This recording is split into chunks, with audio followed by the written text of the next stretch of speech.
Urban area में देखें तो तजावुज़ात के ऊपर बड़ा ज़बरदस्त ऑपरेशन हुआ और काफ़ी हद तक इसे हम कह सकते हैं कि बाइस्ड भी नहीं था, किया गया ऑपरेशन, जो आया फिर उसको आपने रगड़ा दिया। लेकिन आप समझते हैं कि आपने तजावुज़ात पे कंट्रोल पा लिया है? जैसे जेलम तो छोटा सा शहर है, इसका रेडियस क्या है? इसका रेडियस है बाकी बहुत जहाँ से आप आए हैं सर उसके सामने तो ये कॉलोनी है, बहुत छोटा एक टाउन की तरह ही है, उसका एक मोहल्ले की तरह ही है जी। लेकिन 2 सड़कें हैं, 2 मेन रोड हैं और जेलम शहर खत्म हो जाता है। होगी सर तजावुज़ात पे कंट्रोल हो गया? हमने बड़ा कंट्रोल किया है, पहले की निस्बत अवाम भी कह रही है, हमारे आप लोग भी आलों के सामने भी है, सब के सामने कि हमने काफ़ी ख़त्म किया है। बट गुर्बत की वजह से जो अक्सर जो सामने आते हैं मामलात, उसमें बड़े गरीब लोग होते हैं, अक्सर लोग बड़े काफ़ी आउटसाइडर्स भी बड़े हैं यहाँ पे, सेंट्रल पंजाब से, साउथ पंजाब से काफ़ी लोग आए हुए हैं। हमने उनके लिए जगह भी मुख्तस की हुई है, रेडी बाज़ारों के लिए उनको मुख्तलिफ जगह पे दी हुई है कि मेन रोड्स पे आप नहीं लगाएंगे।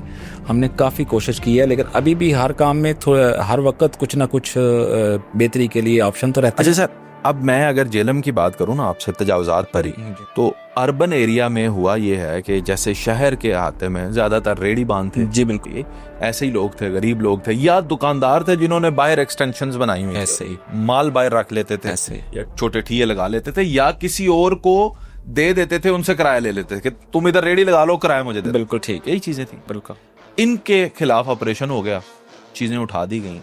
अब ये था सारा एक गरीब तबका। अब यहाँ से हम निकलते हैं तो जीटी रोड पे आते हैं, वहाँ पे आ जाते हैं गाड़ियों के शोरूम, बड़े बड़े रेस्टोरेंट्स, एलीट रेस्टोरेंट्स, और वो सारे स्कूल्स जो कि एलीट हैं, वो सब कुछ आ जाता है, और पेट्रोल पंप्स आ जाते हैं, और सब कुछ आ जाता है जीटी रोड के ऊपर। मैं अब यहाँ से अगर जेलम में हम कैंट वाली साइड पे देखें, जीटी रोड जहाँ से स्टार्ट होती है, और फिर हम जाएं उसे काला गुजरा तक, अभी भी बहुत सारी तजावुज़ात है। हाँ, उसमें मैं ये कहना चाहूँगा कि उसमें कुछ काफ़ी सारा कैंट बोर्ड का एरिया आता है। जीटी रोड में काफ़ी कैंट बोर्ड का एरिया आ जाता है। ज़्यादा से आगे जाके कैंट जो है, ज़्यादा मंडी से आगे या ज़्यादा से आगे हम जब जाते हैं दीना की तरफ, तो वहाँ पे रेस्टोरेंट्स बने हुए हैं।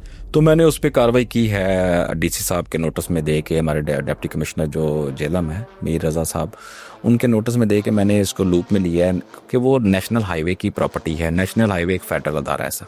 हमने उनको भी लूप में लिया है, हमने डिमार्केशन के लिए लिख दिया है और उस पर एक्शन भी लिया है और उनको नोटिस भी। नेशनल हाईवे तो उन्हें कहता है कि हमें आप फंड्स दें, यानी जो आप हमसे लीगली ये लें, जगह बारो लीज पे लें, हाँ, और इधर खड़ी करें गाड़ियां, पार्किंग बनाएं, जो मर्जी बनाएं। बिल्कुल, वो अदारा है, गवर्नमेंट का अदारा है, वो लीज पे, तो अदारे टकरा जाएंगे इस। वो हमने उनके साथ कोऑर्डिनेशन कर ली हुई है, उस पर हम डिमार्केशन करेंगे सर, डिमार्केशन करवाएंगे, पता चलेगा कि रोड की जगह कितनी है और इन्होंने इंक्रोच कितनी की हुई है। और ये फिर डिपार्टमेंट का प्रेरोगेटिव भी है कि वो उसको लीज पे दे या उसको वैकेट करवा ले सर, तो खाली भी तो पड़ी रहेगी सर। वो इंक्रोचमेंट पे मैं बिल्कुल हूँ 1 महीने से। अच्छा, और उस साइड पे आप क्या, आपका मौकफ है? जो आप कैंट से आगे चले जाते हैं, फिर तो संगोई वाली साइड पे ये सारा रास्ता लेते हुए, रास्ते में नोगरा और ये सारे इलाके, बहुत का तो इतना कंजेस्टेड हो जाता है रेडियो से, बाइक से भी नहीं गुजरने होता। जी, ऐसे हो जाते हैं। हमने इंक्रोचमेंट पे भी अभी कल ही हमने की है, हमने 4-5 लोगों को कल हमने डायरेक्ट जेल में भेजा है